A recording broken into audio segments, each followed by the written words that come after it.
Hello, everyone. This is Tom Fox back again with another episode of the award-winning Hill Country Podcast. Absolutely thrilled to have back with us today, Wynita Walther. Thank Welcome you. back. Thank you. Thank you. Happy to be here.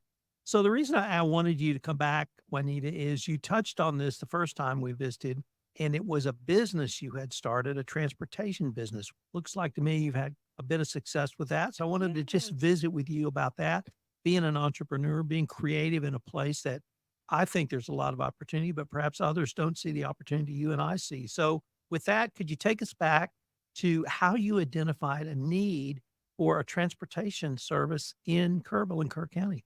This is a great question. And I can't help but think about Jeremy Walther does a presentation in Leadership Kerr, which we also discussed when I was here last time. But he talks about Kerrville being this micropolis. And there's so much growth happening. And I'm from the North. I came here 2.5 years ago and immediately saw this is a cool place to live. It has so many resources for somebody young and ambitious, and it's continuing to grow. So all those factors into the fact that there's no Uber or quick and efficient way to get around, convenient, stylish, and just available. And I done a little bit of research and there was a limousine service in town, but that was really it. And so I've always lived in bigger cities, Chicago, New York, LA.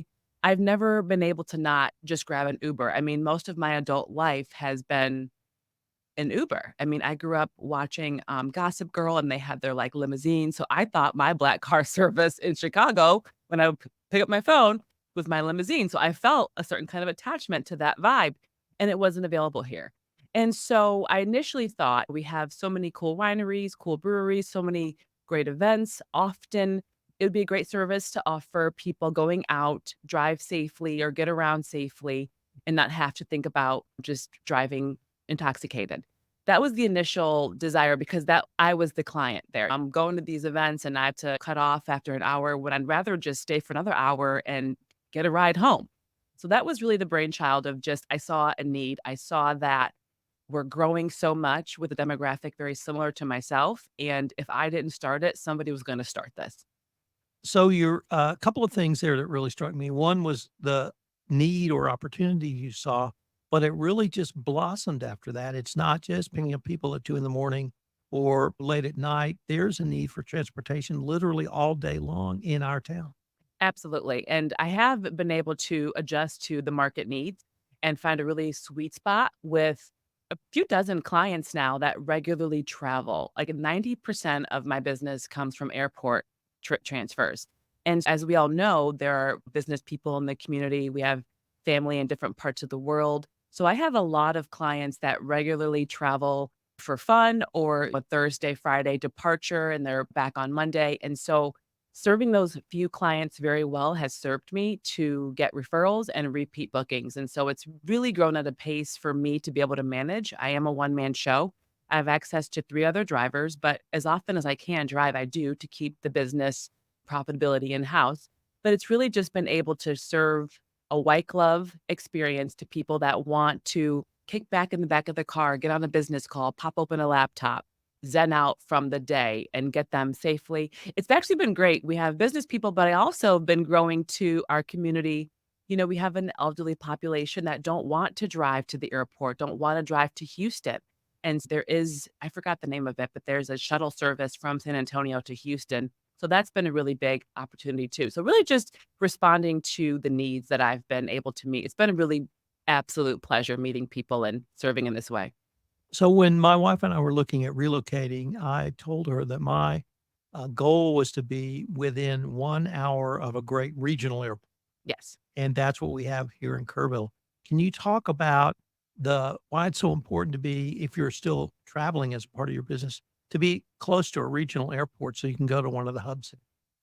I mean, it's kind of a no-brainer, like, that's what I love about our town too, is we are close to San Antonio Airport, 2 hours from Austin, so I just feel that the accessibility for us to be able to transport and honestly, quickly and efficiently. The thing about with Uber out here, you can call that Uber, but there's no guarantee you're gonna get it, and it's just not as reliable, so that was really we have an active community that travels. I mean, grandparents have grandkids' birthdays. I mean, that's you name it, weddings all over the country. And again, the business community is very active in our neighborhood. So tell me a little bit about the business community because the business community I see tends to be local, but Yeah. there's people like me who may work nationally or even internationally who reside in Kerrville. Yes, Kerrville as well as the Hunt and surrounding areas. I have found that this area attracts second home type people. So maybe they're in their businesses in Houston or Dallas or even Austin or even somewhere. I have a lot of people that have work, they're based out of Seattle or Chicago, and their second home, or maybe their wife wants to spend more time here. So they fly in and out often to accommodate that lifestyle. So that's really where it becomes regular for me to support their need. So I have to think about, I mean, the wife has her kids or she has her business here, then she just have to pick up her husband at the airport. I'm able to support that family dynamic with my service. So it's been fun. How have you been able to market your service? I have found so I have a marketing degree and background, and so I have seen the gamut of marketing.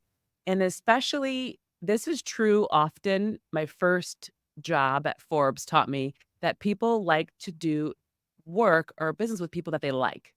Here, it's that same thing. In Kerrville, if people know, like, and trust you, you will have a reputation of being likable and trustworthy. And that has truly been the way we've marketed so far. I have not even, because I am a one man show, and the plan is for the spring to expand our fleet and our business. So it will change. But right now, in this past year, we opened up last year in April. So been over a year now. But for this past year, it's just been, I have a couple business cards and I do put them in the Arcadia. They are in the CVB, the or the tourism. What's that? What's the convention visitors bureau? Thank you, Julie Davis. So they are there. So they're in a handful of places where I can get referrals. They're at Inn of the Hills. Thank you, Chad. That's a great one. So a couple of hotels, a couple of Airbnbs, but really just grassroots marketing and word of mouth at this point. So I do believe that once we are able to expand our fleet, we're going to grow because there's just so much opportunity for supporting the community with the car service. I'd like to maybe expand your experience a little bit to what I see as a huge opportunity for younger people to build their own business here, Oh, whether yeah. it's a virtual business, whether it's like someone like yourself, you saw a market need and actually went to fill that market need. But we have great infrastructure here. We have great internet. We have the basics. And I just see this, if you want the lifestyle of a Kerrville and Kerr County, as a great place to start your own business. What are your thoughts on that? I could not agree with you more. It's almost easier to start it here because, especially as an entrepreneur or just being a hard worker, it's the mindset. The mental game can be very aggressive in a bigger city, a more robust city. And just the energy of the hustle can kind of wear on a young person's soul where you kind of question what's the point of it all. And I really got there working in a bigger city. What's the point of all of this? Like my nervous system is about to break down. And so when I visited Kerrville, I mentioned before, I remember renting a car at the airport and driving the hour here, and my body just began to relax. And I knew I was on to something. And so I still have the desire and the drive to build and contribute and serve. So I feel like having the environment we do here, the lifestyle, it's a very positive work-life balance community that we have. And it, like to your point, it's so ripe. There's so much growth, so much need that really anybody with a good work ethic and integrity can build. I mean, and we see a lot of young people looking across this room right now and being in leadership Kerr and just being plugged in the community.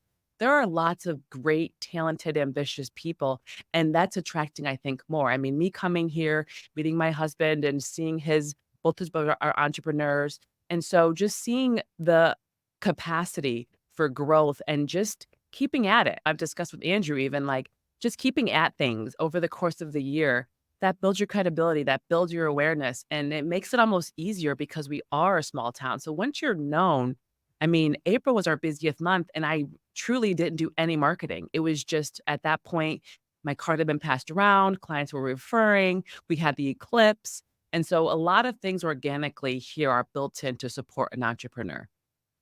Are you hoping that the summer season, particularly the camp season, will also increase your business? I have not tapped into the camps yet. I have heard that I could and should. And so, like, right now, I'm just transitioning. I was consulting for the Hill Country Youth Ranch and I am still, and I love that organization. So that has been a little bit more time still. And so this summer, I'm taking less time there and more time to build away. And I also do online coaching. And so the entrepreneurial aspect is just very much here. So I haven't gotten to the camps yet, but I'm sure I could. I mean, truly, I think whatever we wanted to do here would be great. We have the great tourism. So I often get referrals from the hotels. And because I mean, I think the biggest feedback that I've heard regarding this service is there's not the infrastructure or like the cab Uber service here. So I get a lot of calls just I'm visiting. How do I get around? I'm like, I'm your girl. So it really makes it really simple and supportive based on what we have already. Juanita, unfortunately, we are near the end of our time for this episode. But before we leave, if our listeners wanted more information on yourself, your service, or wanted to try and get in touch with you, what would be the best way for them to do or place for them to go? So we have a website, awaycarservice.com, and we are on Facebook. So I will respond to there. On our website, there's a phone number. So feel free to call that number, text that number, and drop us a note on Facebook also. And the hashtag is ride away, party away, book away. I'm just going to say that Juanita drove my daughter and her partner from the airport in Austin. And if I can trust my daughter with Juanita, you can trust your daughter with Juanita. So I hope you'll check out her service. It's a great boon for Kerrville, whether or not you've had too much to drink or you just, want somebody else to drive you to San Antonio. And believe me, I get that. Absolutely. Or Fredericksburg, we do wine tours, bachelorettes. We'll take care of y'all. Great. Thank you so much. Thank you, Tom.